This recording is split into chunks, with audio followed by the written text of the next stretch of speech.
इचलकरंजीच्या हृदयात असलेले Fortune plaza mall, एकाच ठिकाणी सिनेमा, रेस्टॉरंट्स, नामांकित ब्रँड्स आणि आलिशान हॉटेलची सोय. आणि जर तुम्ही स्वप्नातील घर किंवा व्यवसायासाठी योग्य जागा शोधत असाल तर Fortune sky city residential flats आणि कमर्शियल शॉप्ससह तुमच्यासाठी उत्तम पत्ता. उत्तम प्रकाश टॉकीज, चांदणी चौकाजवळ. मनोरंजन, खरेदी आणि राहणी यासाठी आजच भेट द्या. Fortune Shah group, Ichalkaranji. शहीद जवान विजय कराडेचा शासकीय इतमामात निरोप.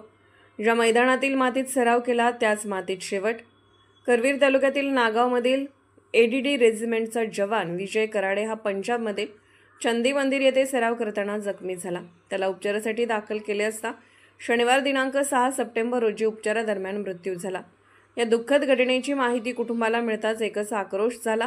नागावसह पंचक्रोशीत हळहळ व्यक्त झाली. आज सकाळी कोल्हापुरातून 9:30 वाजता पार्थिव गावात आले असता कुटुंबासह हजारोंच्या संख्येने उपस्थित नागरिकांना अश्रू अनावर झाले. अमर रहे विजय कराडे, अमर रहेच्या घोषणांनी परिसर दुमदुमून निघाला. विजयच्या आईने फोडलेला हंबरडा काळीच पिळवटून टाकणारा होता. पार्थिव सजवलेल्या ट्रॉलीतून गावातून अंत्ययात्रा काढण्यात आली. लोकप्रतिनिधी, शासकीय अधिकारी, पोलीस प्रशासन यांच्यासह आजी-माजी सैनिक, शालेय विद्यार्थी, शिक्षक, अनेक अकॅडमीचे प्रशिक्षक, विद्यार्थी, नातेवाईक, मित्रमंडळी आणि पंचक्रोशीतील लहानांपासून ते थोरांपर्यंत हजारोंच्या संख्येने नागरिक उपस्थित होते. ज्या मैदानातील मातीत सराव केला त्याच मातीत मिसळून जाण्याचे भाग्य लाभले असे अनेकांनी श्रद्धांजली वाहताना बोलून दाखवले. तरुण पिढीची आणि महिला, युवती वर्गाची उपस्थिती उल्लेखनीय होती. ग्रामपंचायत सरपंच, सदस्य, गावातील तरुण मंडळे व शालेय विद्यार्थ्यांनी गावातील साफसफाई, मैदानाची साफसफाई तसेच अंत्यसंस्काराची तयारी केली. शासकीय इतमामात भाऊ अजयने भडांगणी दिला. 10वी नंतर अकॅडमीमध्ये 2 वर्षे सराव केल्यानंतर पहिल्याच प्रयत्नात अग्निवीरमध्ये विजयचे सिलेक्शन झाले होते. 11 महिन्यानंतर तो सेवेतून निवृत्त होणार होता. सामान्य कुटुंबातील विजय अथक परिश्रम घेत भरती झाला होता. नवरात्र उत्सवासाठी तो गावी सुट्टीवर येणार होता, पण त्याआधीच त्याच्यावर काळाने घाला घातला. पोलीस ऑफ इंडिया न्यूज मीडियासाठी संपादक डॉक्टर युवराज मोरे.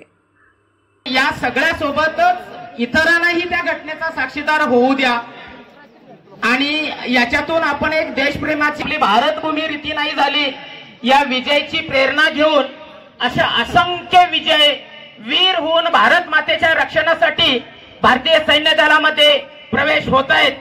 त्यामुळे एका रत्नाचं आहे. कदाचित ते रत्न आज जरी आमच्यातून हरवलं असेल तरी त्या रत्नाची काळजी सातत्याने त्या कुटुंबियाच्या वतीने आपण घेणं अपेक्षित आहे. अजूनही विनंती आहे, ज्यांना पॅनलमध्ये सुद्धा मनोगत व्यक्त करायचं असेल त्यांनी तिथूनच 2 शब्द, कारण पार्थिवीत आल्यानंतर येणारी गर्दी, त्यानंतरच्या होणारा तिथून पुढचा जो विधी आहे त्यासाठी आपल्याला वेळ द्यावा लागणार आहे. तत्पूर्वी आपल्याला जर काय 2 शब्द बोलायचे असतील त्या विषयाबद्दल तर आपण तिथूनच बोलावे.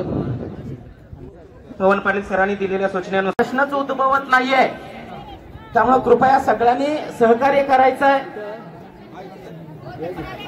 अजूनही ज्यांना कोणाला भावपूर्ण आदरांजली व्हायची असेल त्यांनी इथं टॉयलेट जवळ या.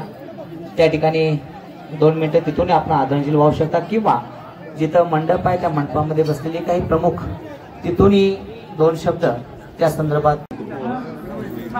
सगळ्यांनी इकडच्या बाजूला सुद्धा युवा वर्ग अगदी सगळीकडे देशप्रेमाला लागलेले आहे. त्यामुळे सगळ्यांनी कृपया खाली बसा. सगळ्यांना केलेली आहे, पण विनंती आहे, कळकळीची विनंती आहे की पाठीमागे उभा राहिलेले